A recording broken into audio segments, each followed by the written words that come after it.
হাই বন্ধুসকল, মোৰ current affair চেনেললৈ আপোনালোকক স্বাগতম জনাইছোঁ। আহকচোন বন্ধুসকল, অসম চৰকাৰে এটা নিৰ্দেশনা জাৰি কৰিছিল টেটৰ সম্পৰ্কে। সেই টেটত কি কিনো নিৰ্দেশনা আছে তাকে আমি বিশদভাৱে আলোচনা কৰোঁ।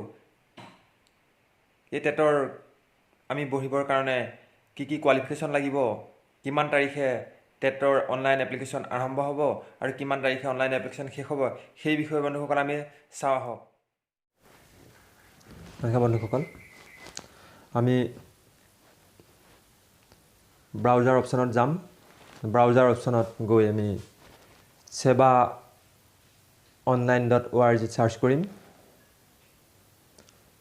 online.org চাৰ্চ কৰাৰ লগে লগেই সেৱাৰ যিটো অফিচিয়েল পেজ সেইটো ফ্ৰণ্টলৈ আহিব, অৰ্থাৎ খোল খাই যাব।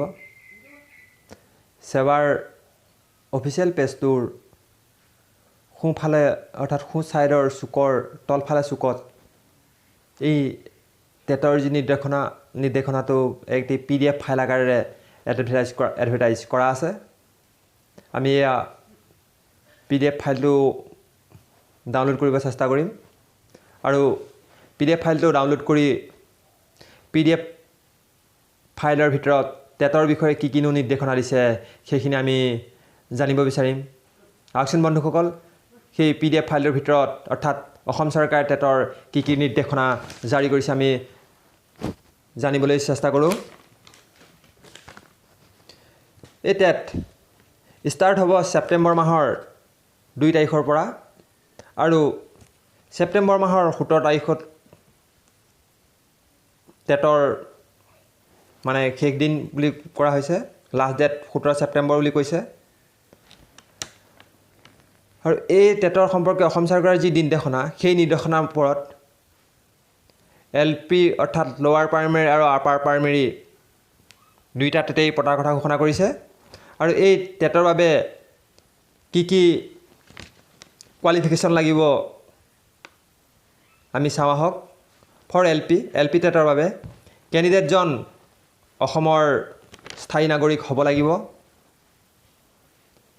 তেওঁ ছিনিয়ৰ ছেকেণ্ডেৰীত 50% মাৰ্ক পাব লাগিব, লগতে 2 বছৰৰ DLED থাকিব লাগিব বা ছেকেণ্ডেৰী এডুকেশ্যনত 50% নম্বৰ পোৱাৰ লগতে 4 বছৰৰ BEd থাকিলেও তেওঁ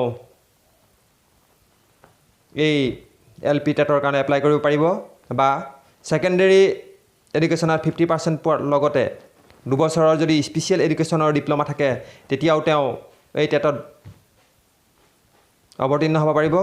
বা যিসকলে গ্ৰেজুৱেশ্যন কৰি আছে কিন্তু তেওঁলোকৰ 50% মাৰ্ক নাই, 50% নম্বৰ নাই, তেওঁলোকে গ্ৰেজুৱেশ্যনৰ পিছত 2 বছৰৰ ডিপ্ল'মা কৰিও তেওঁলোকে এই টেটত উত্তীৰ্ণ হ'ব পাৰিব।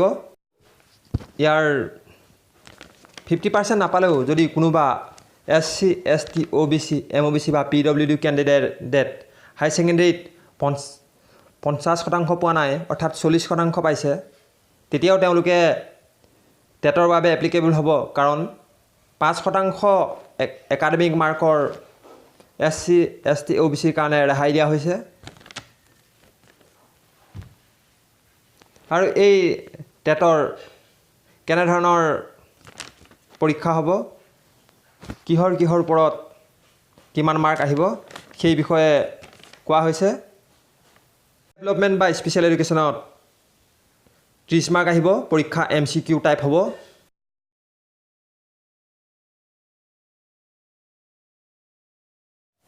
আৰু দ্বিতীয় পেপাৰখন হ'ব লেংগুৱেজ অৰ্থাৎ ভাষাৰ ওপৰত। এই ভাষাৰ কমন লেংগুৱেজ বাছি দিয়া হৈছে। আছামিজ, বেংগলী, হিন্দী, বড়ো, মণিপুৰী এনেধৰণৰ আছে। তাৰপিছত 3 নম্বৰ পেপাৰখন হ'ব ইংৰাজীৰ ওপৰত অৰ্থাৎ ইংলিছত 30 মাৰ্কৰ MCQ টাইপ হ'ব, মানে 30 মাৰ্কৰ কুৱেশ্যন থাকিব ইংলিছৰ। আৰু চতুৰ্থতে মেথামেটিক্স অৰ্থাৎ অংকৰ 30 নম্বৰৰ MCQ টাইপ কুৱেশ্যন থাকিব। লগতে 5 নম্বৰত এনভাইৰমেণ্টেল অৰ্থাৎ পৰিৱেশৰ ওপৰত 30 নম্বৰ অৰ্থাৎ টোটেল 150 নম্বৰৰ পৰীক্ষা অনুষ্ঠিত হ'ব। আৰু এই 150 নম্বৰৰ পৰীক্ষাৰ ডিউৰেশ্যন হ'ব, সময় হ'ব 150 মিনিট। আৰু এই পৰীক্ষাৰ 150 নম্বৰৰ যি পৰীক্ষা অনুষ্ঠিত হ'ব তাৰ minimum qualifying mark in TET অৰ্থাৎ টেটৰ কোৱালিফাইং মাৰ্ক হ'ব 60%, অৰ্থাৎ 150ৰ ভিতৰত 90 যদি পোৱা হয় তেওঁক টেট কোৱালিফাই বুলি ঘোষণা কৰা হ'ব। 90% পাব লাগিব। আৰু SC ST OBC বা MOBC সকলে 55%টো গ্ৰাহ্য কৰা হ'ব, অৰ্থাৎ তেওঁলোকে যদি 83% অৰ্থাৎ 150ৰ ভিতৰত 83 নম্বৰ পায় তেওঁলোকক টেটৰ কোৱালিফাই বুলি ঘোষণা কৰা হ'ব। আৰু এই টেটৰ মিডিয়াম অৰ্থাৎ ইয়াৰ যিখন কুৱেশ্যন পেপাৰ হ'ব question paper medium Assamese, Bengali, Bodo আৰু হিন্দীৰ ওপৰত আহিব। Medium Assamese, Bengali, Bodo, Hindi মিডিয়ামৰ হ'ব। আৰু পেপাৰ যিখন হ'ব বা অৰ্থাৎ LP লেভেলৰ যিখন পেপাৰ হ'ব তাত জেনেৰেল কেণ্ডিডেটে 325 টকা ড্ৰাফ্ট যোগে জমা দিব লাগিব। আৰু SC ST OBC MOBC তেওঁলোকে 300 টকা ট্ৰেজাৰী চালান অথবা নেট বেংকিঙৰ জৰিয়তে জমা দিব পাৰিব। বন্ধুসকল, আজিলৈ টেটৰ যি নটিফিকেশ্যন জাৰি কৰিছে সেই নটিফিকেশ্যন ইমানেই। আগলৈ টেটৰ এনেধৰণৰ নটিফিকেশ্যনবিলাক পাই থাকিবলৈ মোৰ এই চেনেলটো লাইক, ছাবস্ক্ৰাইব আৰু শ্বেয়াৰ কৰিবলৈ নাপাহৰিব। ইয়াৰ পিছৰ ভিডিঅ'ত টেটৰ অৰ্থাৎ 2 তাৰিখ কালিলৈ টেটৰ যি অনলাইন আবেদনৰ বাবে ৱেবছাইট খুলি দিব, তাত টেটৰ অনলাইন আবেদনত কি কি ডকুমেণ্টছ প্ৰয়োজন হ'ব, কেনেধৰণে আবেদন কৰিব সেই বিষয়ে মই অন্য এটা ভিডিঅ' আপোনালোকলৈ আগবঢ়াম। এতিয়া বন্ধুসকল, মই আপোনালোকৰ পৰা বিদায় মাগিছোঁ। আপোনালোকে মোৰ এই চেনেলটো লাইক আৰু ছাবস্ক্ৰাইব কৰিব নাপাহৰিব। ধন্যবাদ।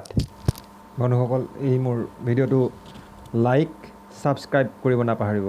ধন্যবাদ।